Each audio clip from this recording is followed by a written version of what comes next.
1300 hours Pakistan Standard Time. Assalamu alaikum.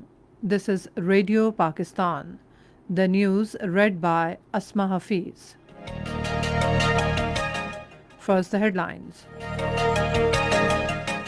President is visiting Kuwait today to offer condolence over the sad demise of Kuwaiti Emir Sheikh Sabah Al Ahmad Al Jaber Al Sabah. Minister for Information says Prime Minister has laid a solid foundation for the solution of decades-long problems. Speakers at a virtual conference held on the sidelines of the 45th session of the UN Human Rights Council in Geneva have called for settlement of the Kashmir dispute as per UN Security Council resolutions. In Afghanistan, 4 people have been killed in a car bomb blast targeting convoy of Governor Laghman province. And now the news in detail. President Dr. Arif Alvi is visiting Kuwait today to offer condolences over the sad demise of Kuwaiti Emir Sheikh Sabah Al Ahmad Al Jaber Al Sabah. The President will meet the new Emir of Kuwait, Sheikh Nawaf Al Ahmad Al Jaber Al Sabah, and convey the profound sympathies and condolences of the leadership, government, and people of Pakistan. The late Emir was a sincere and trusted friend of Pakistan, and under his leadership, bilateral cooperation achieved a new level. His efforts in the bilateral context and for regional peace and stability will be remembered for a long time to come. Minister for Information and Broadcasting Shibli Faraz says Prime Minister Imran Khan has laid a solid foundation for the solution of decades-long problems. In a tweet, he said struggling against the challenges and difficult situation is the core quality of Imran Khan. Congratulating the Prime Minister on his birthday, Shibli Faraz said Imran Khan became the face of Pakistan around the world. Shibli Faraz said we will succeed under the courageous leadership of Imran Khan. Interior Minister Ejaz Shah has said protecting the country and its institutions is our duty and no compromise will be made on it. In a statement, he said the movement of opposition parties is anti-state. Permission cannot be given to hold anti-state rallies under the garb of democracy. He said the opposition wants to stoke anarchy in the country. Their rallies have nothing to do with the welfare of Pakistan and democratic norms. The Interior Minister said Nawaz Sharif is convict who fled abroad under the pretext of indisposition. He said Nawaz Sharif has started a campaign against the state institutions to escape accountability.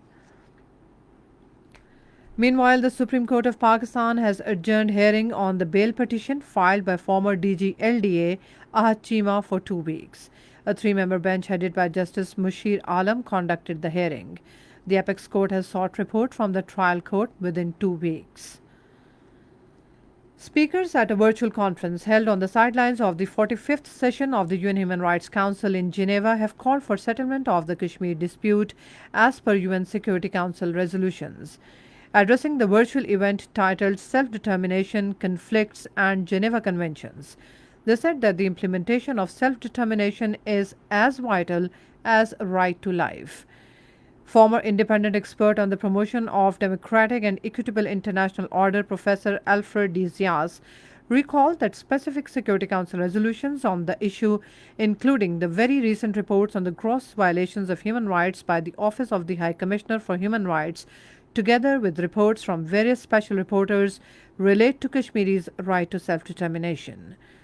Chairman South Asia Center for Peace and Human Rights Professor Nazir Ahmad Shawl considered that the military ratio exceeded the presence of civilians in IIOJK. He further identified that such ratio is a consequence of the Kashmiris' plight to self-determination as under the UN resolutions. In Indian illegally occupied Jammu and Kashmir, Indian troops have launched a siege and search operation in Sopore area of Baramulla district.